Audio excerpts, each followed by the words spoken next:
हाय बाबू, good evening. आज morning में हम 4 क्वेश्चन दिए थे आप लोगों को और उसके पहले भी जो भी क्वेश्चन दिए थे हम उम्मीद करते हैं कि तुम बना लिए होगे। अगर उसमें कोई समस्या है तो कॉल करके जो है पूछना है, मैसेज मत करो, ठीक है। और बना के भेजना नहीं है, बना के अपने पास ही कॉपी में रखो, ठीक है। जब ऑफलाइन मिलेंगे तो हम देखेंगे कि तुम बनाए हो कि नहीं, ठीक है। हम लोग न्यूमेरिकल की तरफ चल रहे थे जिसमें हम एक तो एकदम सिंपल टाइप का न्यूमेरिकल देखे जिसमें एक चार्ज के कारण इलेक्ट्रिक फील्ड इंटेंसिटी। फिर से हम बोल रहे हैं, यदि इलेक्ट्रिक फील्ड बोलोगे तुमको बोलना पड़ेगा इलेक्ट्रिक फील्ड का वैल्यू, ठीक है। मतलब इलेक्ट्रिक फील्ड का वैल्यू अगर कहीं लिखा है इसका मतलब समझ लेना है इलेक्ट्रिक फील्ड इंटेंसिटी, ठीक ना। और इलेक्ट्रिक फील्ड इंटेंसिटी है तब तो खैर कि पूरा क्रिस्टल क्लियर किया ही है, ठीक है। अब उसके बाद हम लोग देखें दो चार्ज के कारण इलेक्ट्रिक फील्ड इंटेंसिटी किस तरह से निकालेंगे, और फिर हम लोग देखें कि बैलेंस डिस्टेंस और न्यूट्रल डिस्टेंस कैसे निकालेंगे। और आज का जो 4 क्वेश्चन था वो बैलेंस डिस्टेंस पर ही था। अब हम लोग थोड़ा दूसरे तरह के क्वेश्चन को देखते हैं। कल तक हमारा न्यूमेरिकल चलेगा हमको जहां तक लग रहा है, परसों से फिर हम लोग दूसरा topic electric lines of forces शुरू करेंगे। क्वेश्चन लिखोगे, यदि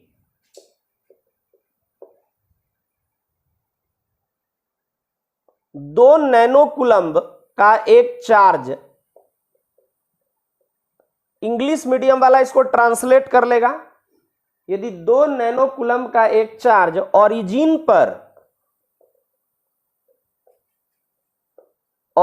पर रखा है और पॉजिटिव वाई डायरेक्शन में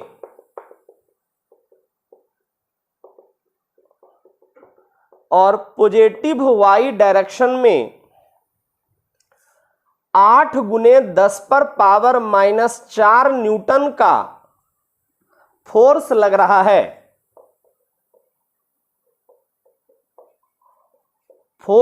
रहा है, तो बताएं इलेक्ट्रिक फील्ड का मान। अब देखो यहां इलेक्ट्रिक फील्ड केवल नहीं है, क्या है, इलेक्ट्रिक फील्ड का मान। तो क्या समझना है, इलेक्ट्रिक फील्ड का मान मतलब इलेक्ट्रिक फील्ड इंटेंसिटी। केवल इलेक्ट्रिक फील्ड का, अगर केवल इलेक्ट्रिक फील्ड ज्ञात करें अगर लिखा रहे तो ये गलत शब्द नहीं हुआ, सॉरी सही शब्द नहीं हुआ। इलेक्ट्रिक फील्ड का मान भी मेरे हिसाब से नहीं लिखा होना चाहिए क्वेश्चन में, यहां क्लियर लिखा होना चाहिए इलेक्ट्रिक फील्ड इंटेंसिटी। लेकिन चूंकि तुम लोग 12 में हो इसलिए बहुत ज्यादा इस पर हमको लगता है राइटर फोकस नहीं किया है। बताएं इलेक्ट्रिक फील्ड का मान क्या होगा। लेकिन तुमको ये मान के चलना है, जब हायर क्लास में जाओगे तो सीधे केवल इलेक्ट्रिक फील्ड इंटेंसिटी तुमको मिलेगा, ठीक है। इलेक्ट्रिक फील्ड भी अगर कहीं लिखा रहे तो तुमको यही समझना है कि इलेक्ट्रिक फील्ड इंटेंसिटी वो जानना चाह रहा है। अब फिर इसी में पैराग्राफ चेंज करके हम लोग लिखते हैं, यदि ओरिजिन पर -4 नैनो कूलम्ब के चार्ज को रख दिया जाए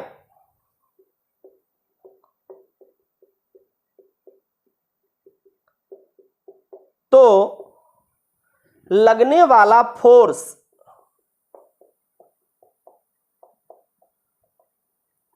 एवं उसका डायरेक्शन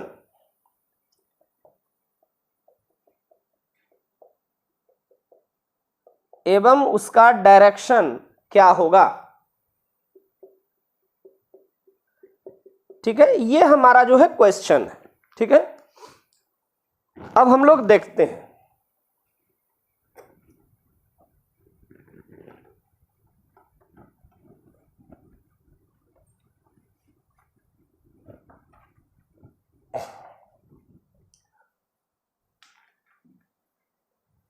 सबसे पहले तो हम ये देखेंगे कि ये y और ये x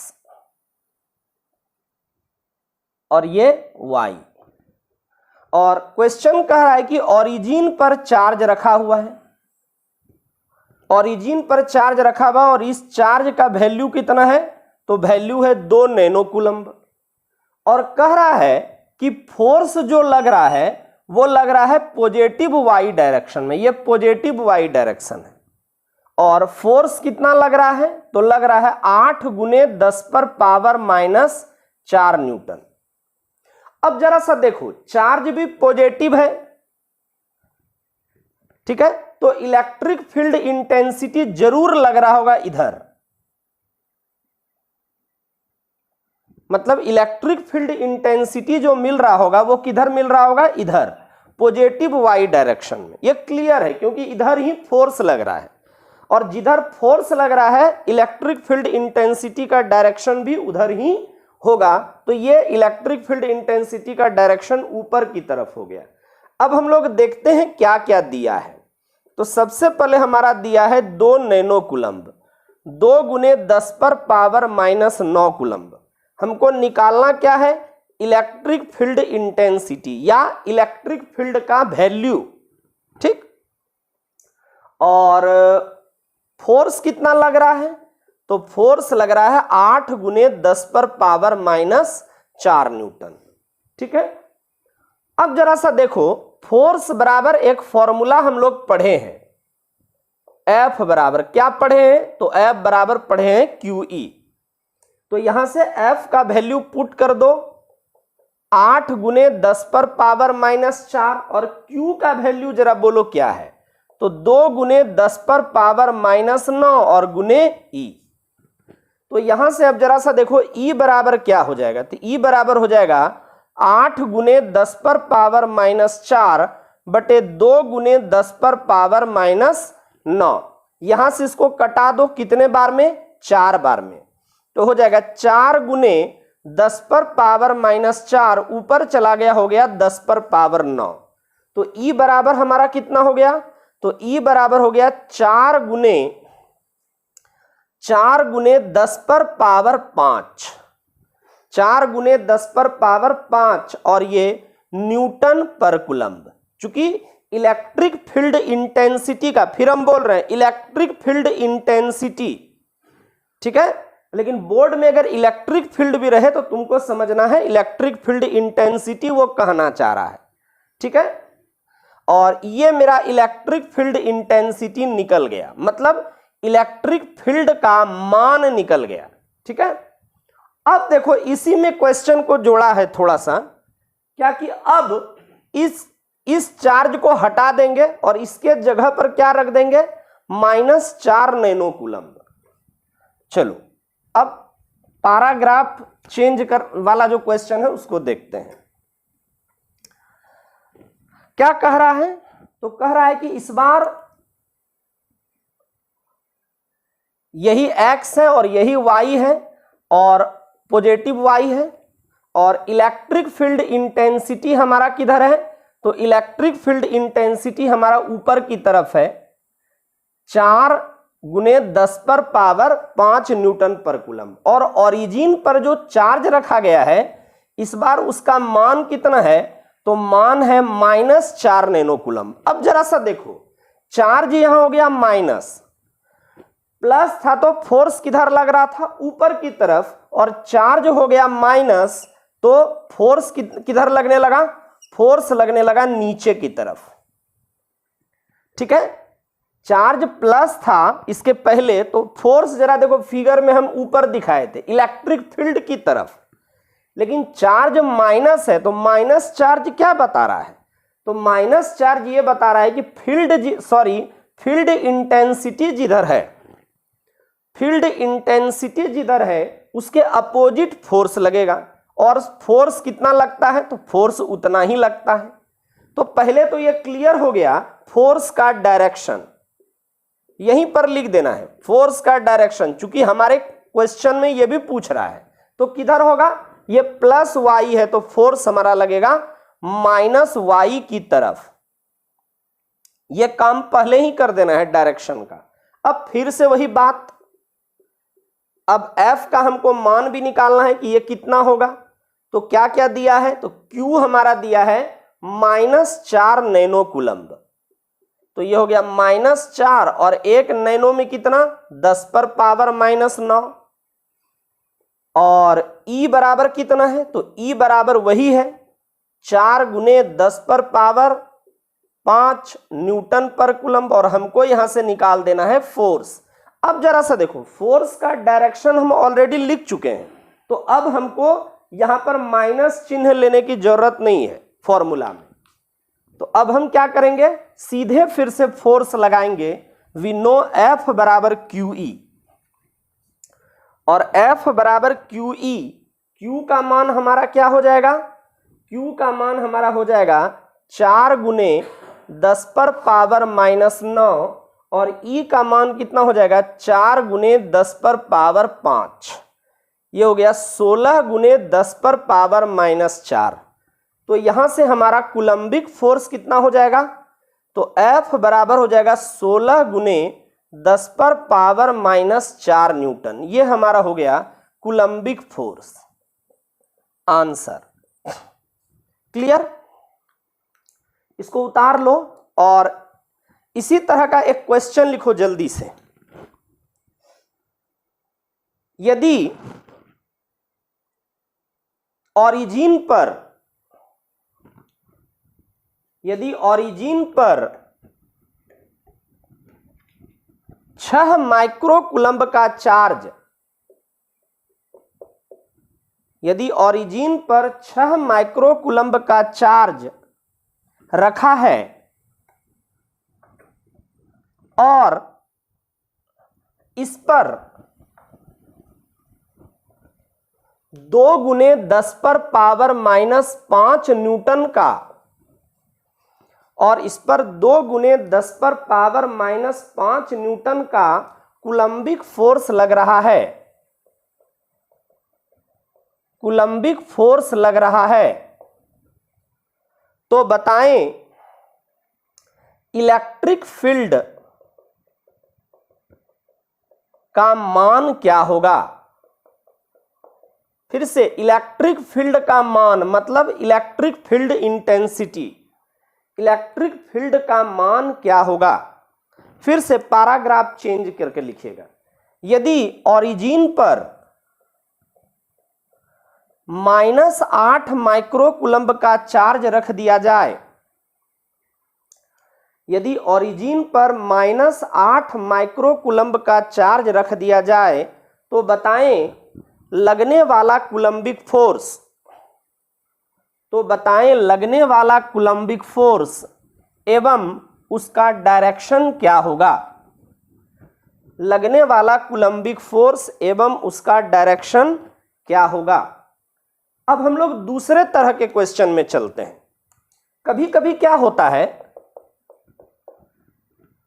कि क्वेश्चन पूछ देगा कि जैसे मान लीजिए ये इलेक्ट्रॉन है और इलेक्ट्रॉन रूम के किसी बिंदु पर स्थिर है। तो अब जरा सोचो ये स्थिर कब रहेगा, तो ये स्थिर तब रहेगा जब नीचे वाला फोर्स ऊपर वाले फोर्स के बराबर हो जाए। कोई भी वस्तु कब लटकती रहेगी, जब ऊपर की ओर लगने वाला बल नीचे की तरफ लगने वाले बल के ऊपर की तरफ लगने वाला फोर्स, जैसे मान लो ये 10 न्यूटन लग रहा है, अगर नीचे भी 10 न्यूटन लग जाए तो ये रुका हुआ रहेगा। ऊपर की ओर 50 न्यूटन लग रहा है, नीचे की तरफ अगर 50 न्यूटन लगे तो ये रुका हुआ रहेगा। लेकिन अगर ऊपर 100 न्यूटन लग जाए, नीचे 150 न्यूटन लग जाए तो ये नीचे गिरने लगेगा। इसी का उल्टा अगर मान लो ऊपर की तरफ लगने लगे 200 न्यूटन और नीचे की तरफ लगने लगे 250 न्यूटन, तो क्या होगा, तब नीचे की तरफ गिरने लगेगा तब भी। ठीक है, तो कहने का मेरा मतलब है कि अगर क्वेश्चन में यह लिखा रहे कि हवा में लटक रहा है या कमरा में लटक रहा है या स्थिर है, अगर इस तरह का कोई वर्ड तुम्हारे न्यूमेरिकल में आए तो समझ जाना है कि ऊपर की तरफ का फोर्स नीचे की तरफ के फोर्स के बराबर है। क्लियर। चलो एक क्वेश्चन लिखो, उसके बाद हम लोग ज्यादा बेहतर समझेंगे। यदि वाटर ड्रॉप का मान, यदि वाटर ड्रॉप का मास, मान नहीं, यदि वाटर ड्रॉप का मास 10 मिलीग्राम है और इसका चार्ज 1.5 गुने 10 पर पावर -6 कूलम्ब है, तो बताएं इलेक्ट्रिक फील्ड का मान क्या रखा जाए ताकि ये वाटर ड्रॉप हवा में स्थिर रहे।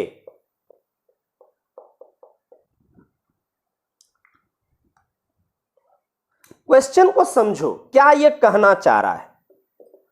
ये कहना चाह रहा है कि एक वाटर ड्रॉप है, मतलब कोई पानी का बूंद है और इस पानी के बूंद का मास कितना है, तो 10 मिलीग्राम है, और चार्ज जो दिया है, ये चार्ज भी तुमको दे दिया है। अब जो भी दिया हो, हम लोग यहां पर दिया है वो हम लोग बाद में देखेंगे क्या है। कह रहा है कि ये स्थिर है। जरा सोचो, अभी रहने दो इसको, जरा सोचो क्या हो रहा होगा। मास है, तो मास है, इसका मतलब नीचे की तरफ एक फोर्स लग रहा होगा mg, और स्थिर है, क्वेश्चन में ये कह दिया कि स्थिर है। स्थिर है इसका मतलब क्या है कि ऊपर की तरफ जितना फोर्स लग रहा है उतना ही, सॉरी, नीचे की तरफ जितना फोर्स लग रहा है उतना ही फोर्स ऊपर की तरफ भी लग रहा होगा। अब ऊपर की तरफ फोर्स कहां से लाइएगा भैया? तो ऊपर की तरफ फोर्स तभी आएगा जबकि इलेक्ट्रिक फील्ड इंटेंसिटी ऊपर की तरफ हो। इसका मतलब ऊपर की तरफ यहां इलेक्ट्रिक फील्ड इंटेंसिटी हो रहा होगा, और इलेक्ट्रिक फील्ड इंटेंसिटी के वजह से एक फोर्स लग रहा होगा, कितना? QE। और ये स्थिर इसीलिए होगा क्योंकि QE बराबर है किसके? mg के। याद रखिएगा, जब भी ऐसा क्वेश्चन आए कि जिसमें यह कह रहा हो कि कमरा के अंदर, कमरा में हवा में स्थिर है या कमरा के अंदर किसी बिंदु पर स्थिर है, तो ऐसे क्वेश्चन में यह समझ जाना है कि ऊपर की तरफ जो फोर्स लग रहा है QE, ठीक है, वो हमेशा नीचे की तरफ लगने वाले फोर्स के क्या होगा? mg के बराबर होगा, क्योंकि mg हमेशा नीचे ही लगेगा, और mg जब नीचे लगेगा तो इसको स्थिर रखने के लिए इलेक्ट्रिक फील्ड इंटेंसिटी को ऊपर डेवलप कराना होगा, और जब ऊपर इलेक्ट्रिक फील्ड इंटेंसिटी लगेगा तो इलेक्ट्रिक फील्ड इंटेंसिटी के वजह से फोर्स हमारा क्या हो जाएगा? QE।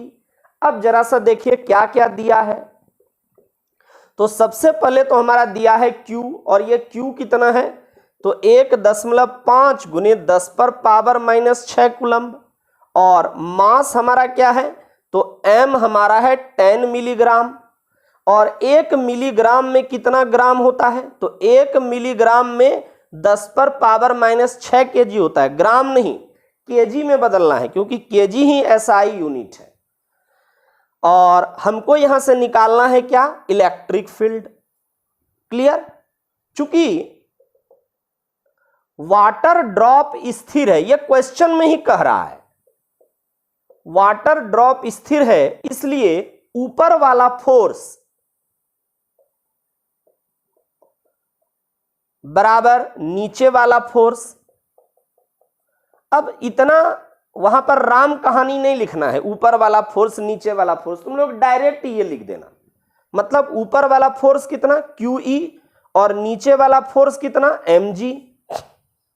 Q का मान कितना है बाबू? तो है 1.5 गुने 10 पर पावर -6, और E का मान हमको नहीं पता है, M का मान हमको पता है 10 गुने 10 पर पावर -6, और G का मान भी हमको पता है। G का मान कितना होता है?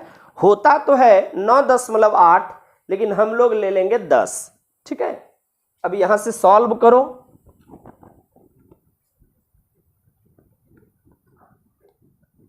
सॉल्व करोगे तो E बराबर हमारा क्या हो जाएगा,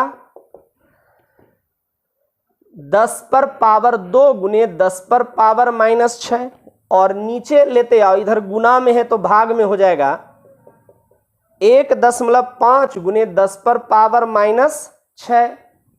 इसको यहां से कटा दो, हो जाएगा 10 पर पावर 2 का मतलब 10 पर पावर 2 का मतलब 100 और बटे 1.5 यहां से उड़ा दीजिए। 5 तिया 15, 5 दूनी 10, तो यहां से हो गया 200 बटे 3, और इलेक्ट्रिक फील्ड इंटेंसिटी का मान हो गया न्यूटन पर कूलम्ब। ये हमारा इलेक्ट्रिक फील्ड इंटेंसिटी का मान है।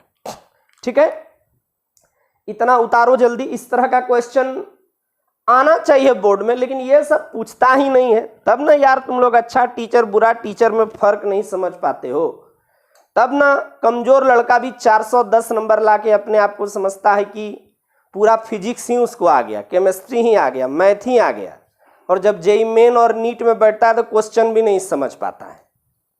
लेवल स्तर गिर गया है। देखते हो सीबीएसई का अभी तक एग्जाम नहीं हुआ है, अब बिहार बोर्ड में एकदम 450 नंबर दे के पूरा बच्चा को खुश कर दिया है। आइए HW लिखिएगा। ऐसे टॉपिक के लिए 3 क्वेश्चन हम आपको देंगे और तीनों इसी तरह से बनेगा। तुमको हम क्या बोले हैं कि यदि क्वेश्चन में रहे कि स्थिर है हवा में, न्यूट्रलाइज हो रहा है या रुका हुआ है, ये सब अगर वर्ड कहीं तुम्हारे क्वेश्चन में मिले तो समझ जाना यही इसी तरह से ये बनने वाला है। HW लिखोगे। पहला, यदि वाटर ड्रॉप का मास 10 पर पावर -7 kg तथा चार्ज 1.6 गुने 10 पर पावर -19 कूलम्ब है, तो बताएं इस ड्रॉप को स्थिर रखने के लिए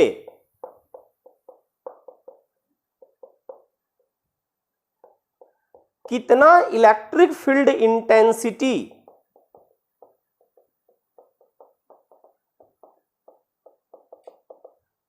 चाहिए। यह हुआ पहला क्वेश्चन तुम्हारे लिए HW। दूसरा क्वेश्चन लिखोगे, यदि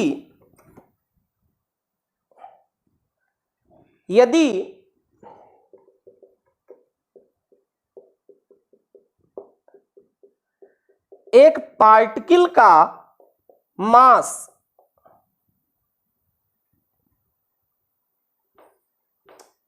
यदि एक पार्टिकल का मास 3.2 गुने 10 पर पावर -27 kg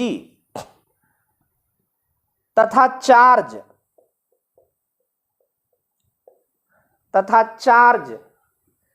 1.6 गुने 10 पर पावर -19 कूलम्ब है, तो बताएं इस पार्टिकल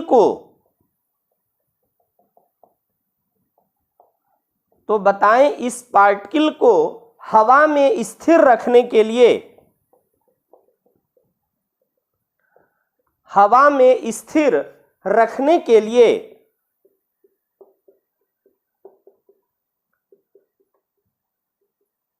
ई वेक्टर का मान कितना रखना होगा।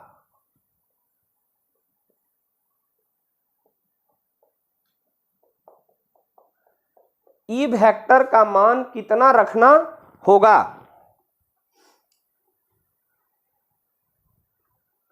ई वेक्टर का मान कितना रखना होगा। ये 2 क्वेश्चन तुम्हारे लिए है और तुम हमको पूरा विश्वास है कि तुम इसको बनाओगे, नहीं का तो सवाल ही नहीं है। और चूंकि देखो यहां पर क्या है, हवा में स्थिर, इसका मतलब उसी पर बनेगा।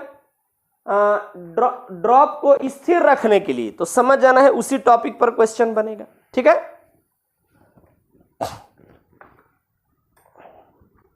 न्यूमेरिकल को बनाओ छोटू, कभी भी बोर्ड ये मत देखो कि बोर्ड में पूछता है कि नहीं पूछता है।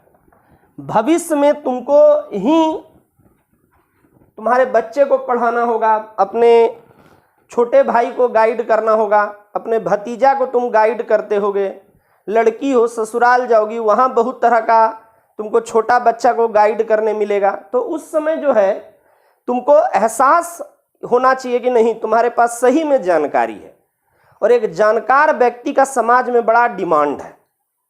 कभी भी मार्क्स के पीछे मत भागो कि हमको किसी तरह 420 नंबर ले आना है, 430 ले आना है, 450 ले आना है। हाँ मार्क्स लाओ, लेकिन साथ साथ सही नॉलेज भी गेन करो ताकि बाद में कंपटीशन वगैरह भी तुम अच्छे से क्रैक कर सको, और भविष्य में जो तुम्हारा अगला पीढ़ी होगा या तुम्हारा जो छोटा भाई वगैरह होगा तुम उसको सही से गाइड कर सको। इसलिए भी पढ़ो, खुद के लिए तो पढ़ो ही, अपने उज्जवल मतलब तुम अपने पीछे के पीढ़ी के लिए भी सोचो कुछ। क्योंकि बिहार बोर्ड का तो जिस तरह से सिलेबस यार डिस्टॉर्ट हो रहा है, उसी तरह से सीबीएसई आईसीएसई वगैरह अपने लेवल को बढ़ाते चला जा रहा है। इसलिए तुम लोग भी एकदम लेवल बरकरार रखो, ऐसा नहीं कि एकदम हल्का हल्का चीज केवल पढ़ गए। थ्योरी अगर पढ़ा रहे हैं तो उसी पर ज्यादा टूट पड़े हैं, केवल वही पढ़ रहे हैं, न्यूमेरिकल नहीं बना रहे हैं, भविष्य अंधकारमय हो जाएगा। चलिए अब हम लोग दूसरे तरह के एक क्वेश्चन को देखते हैं, फिर हम लोग आगे बढ़ेंगे, ठीक ना। और हमको लगता है कि तुम लोग घर में पढ़ते भी होगे, न्यूमेरिकल वगैरह बनाते भी होगे, जहां तक हम सोच रहे हैं, ठीक ना। अब अगर नहीं बना रहे हो तो भैया तुम्हारा गलती है। एक छोटा जैसा क्वेश्चन लिखो और इंजॉय करो इस क्वेश्चन को, थोड़ा मजेदार है। यदि m मास एवं q चार्ज के एक पार्टिकल को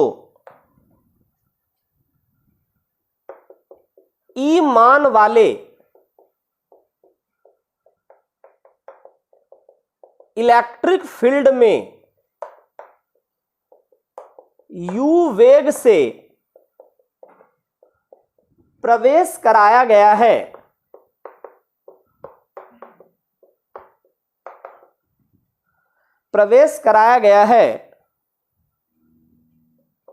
तो बताएं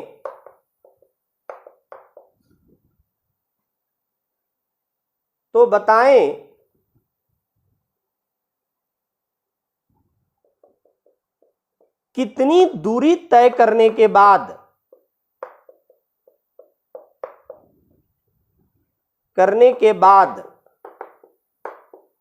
यह पार्टिकल स्थिर हो जाएगा, और यह भी बताएं कि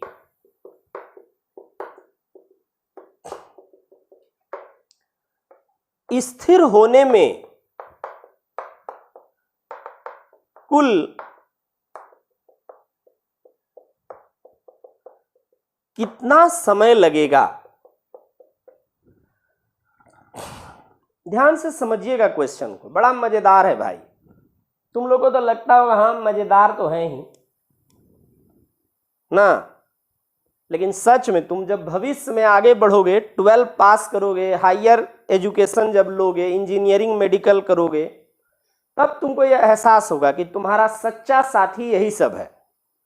इलेक्ट्रिक फील्ड किसे कहते हैं, इलेक्ट्रिक फील्ड इंटेंसिटी क्या है, नहीं ये इसका परिभाषा, इसका थ्योरी केवल 12 पास करने तक ही, वो भी केवल बिहार बोर्ड में 12 पास करने के लिए जरूरी है।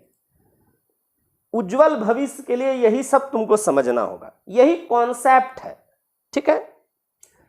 समझो क्या कह रहा है।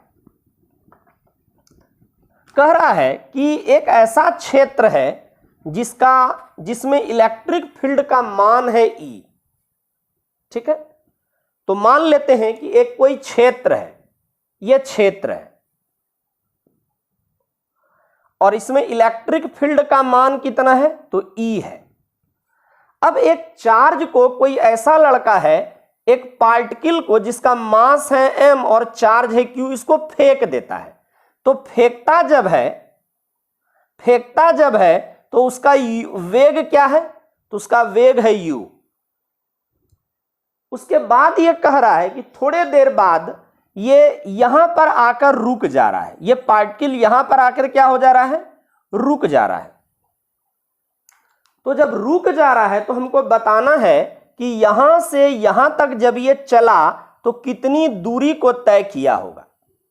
ठीक है, और फिर यह भी बताना है कि यहां से यहां तक आने में इसको कितना समय लगा है। फिर से एक बार क्वेश्चन समझाते हैं कि एक क्षेत्र है जिसमें इलेक्ट्रिक फील्ड का मान क्या है, E है। कोई लड़का है, m मास का एक पार्टिकल और q चार्ज के एक पार्टिकल को लेता है और इसको फील्ड में प्रवेश करा देता है। तो जब प्रवेश कराता है फील्ड में तो उस पार्टिकल का वेग क्या रखता है, u। क्वेश्चन ये कह रहा है कि थोड़े देर बाद चलने के बाद ये पार्टिकल रुक जा रहा है।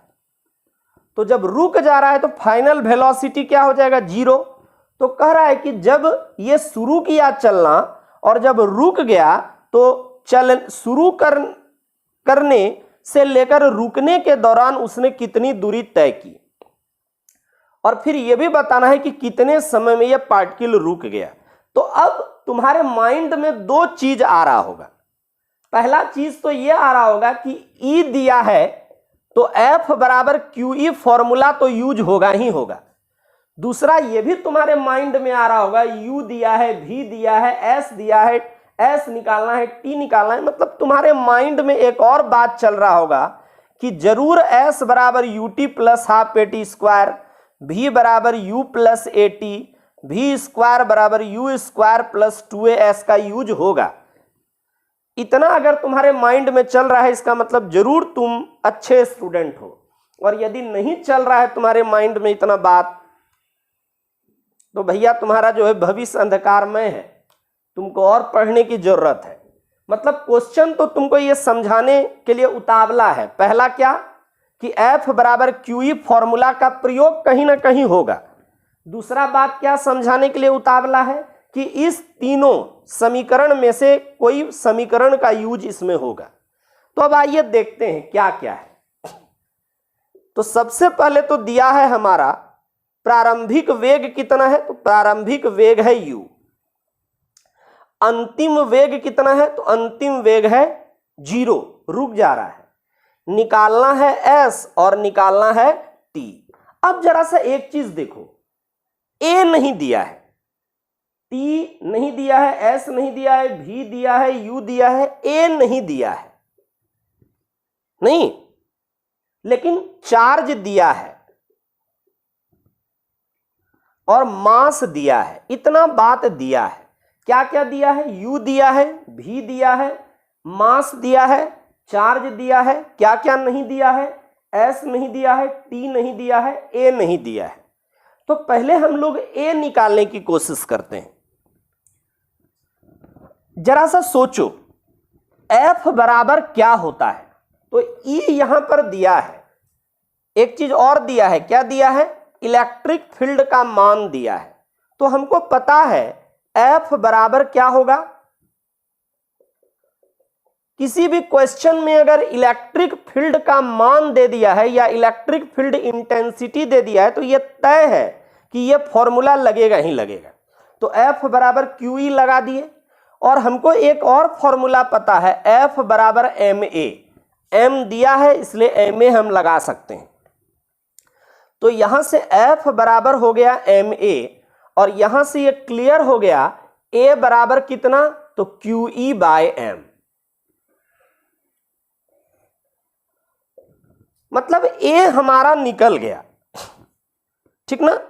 A पूछ नहीं रहा है क्वेश्चन में, लेकिन A चूंकि नहीं दिया था इसलिए हम लोग निकाल लिए। अब देखो ए के मिल जाने से क्या होगा, हमको निकालना क्या क्या है, हमको निकालना है टी और एस। तो अब जरा सा सोचो, क्या मेरे पास u है तो यस है, भी है हाँ है, a है तो है, और हमको t निकालना है तो कौन फॉर्मूला लगाएंगे, तो v बराबर u प्लस ए टी लगा देंगे। नहीं, v बराबर u प्लस ए टी आराम से लगा देंगे, और यहां से हमको t मिल जाएगा कि कितने समय के बाद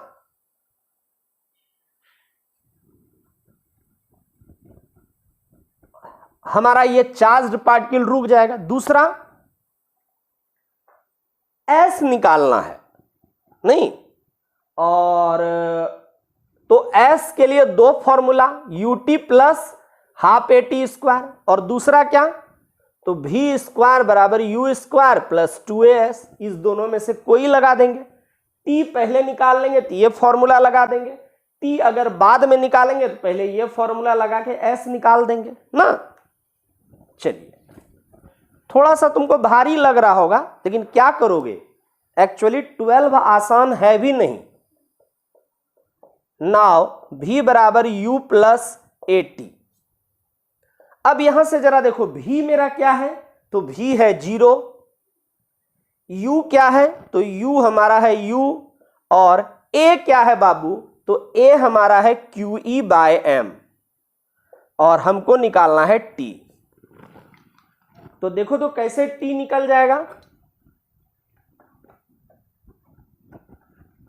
t हम लोगों को निकालना है तो u को इधर लाओ, तो हो जाएगा माइनस u बराबर QE बाई m गुने t, और इधर लेते आओ तो हो जाएगा माइनस u गुने m बराबर QE गुने t, और इसलिए t बराबर हो जाएगा माइनस mu बटे QE।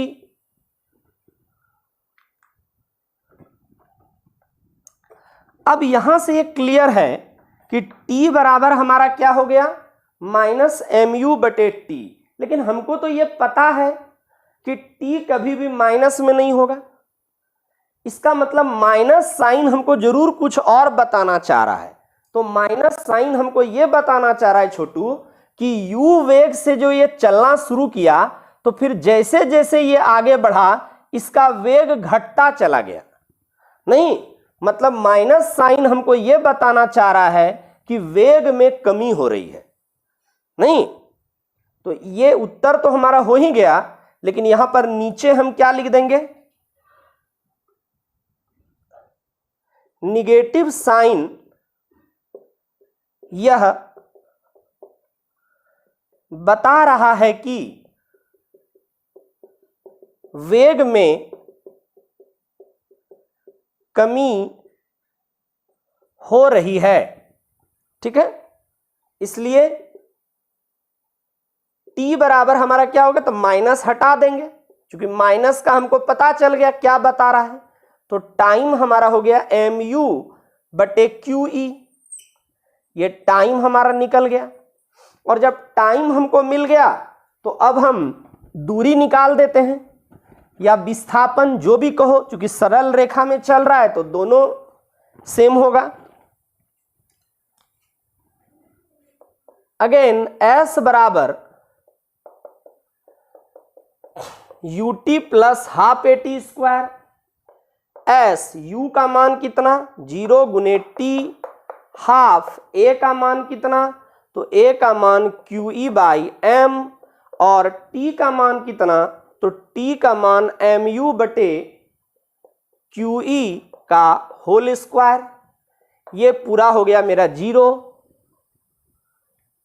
और यहां से ये हो जाएगा प्लस हाफ गुने QE बाय m, mu गुने mu बटे QE गुने QE, और QE कटा दो, m और m कटा दो, तो s बराबर हमारा क्या हो जाएगा, जरा देखो तो, s बराबर हो जाएगा हमारा mu स्क्वायर बटे 2QE। ये हमारा हो गया डिस्प्लेसमेंट। ठीक है, और इस तरह से ऐसा क्वेश्चन हमको सॉल्व करना है, ठीक ना। तुम लोग क्या करना, इस क्वेश्चन को 2 बार देख देख के बनाना, और उसके बाद जो इस तरह का एक क्वेश्चन हम दे रहे हैं उसको बनाना अपने से पहले, लेकिन 2 बार इसको बना जाना, ठीक है। जेईई मेन वगैरह में डायरेक्ट पूछता है आंसर, अगर तुमको मोटा मोटी याद रहेगा तो टिक लगा के केवल आ जाना है। लिखो क्वेश्चन, यदि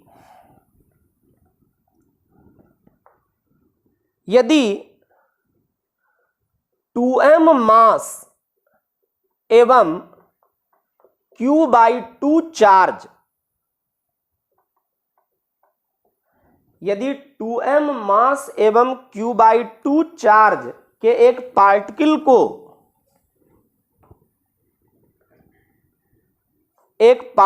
को E मान वाले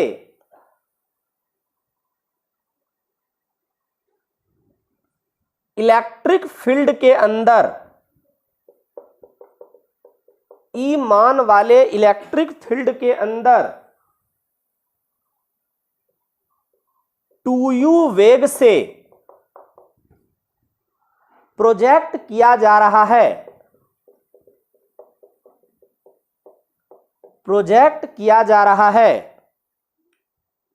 तो बताएं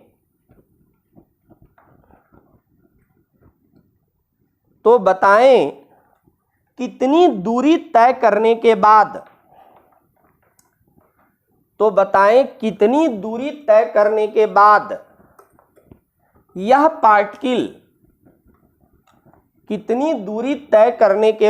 यह